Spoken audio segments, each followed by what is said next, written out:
Welcome back to Stuff About Tutorials. Today we are talking about how to add cover photo on Facebook without posting.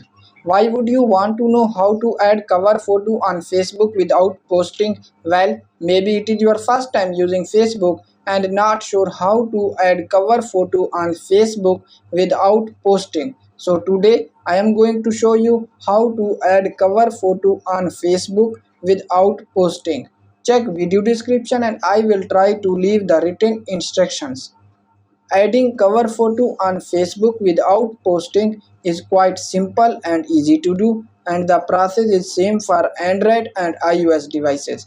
Let me show how you will add cover photo on Facebook without posting. First of all, open Facebook app in your device and now click on three lines in the right top corner, and then in this new screen click on your profile. Now first click on your cover photo, and then for adding new cover photo click on upload photo, and then choose a pic from your gallery. And now for adding cover photo on Facebook without posting, just uncheck it, share your update to newsfeed.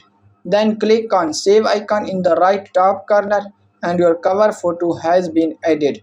So there you go. If you were wondering how to add a cover photo on Facebook without posting, that is the easiest way I know. If you know another way, please leave a comment below. Be sure to subscribe for more videos.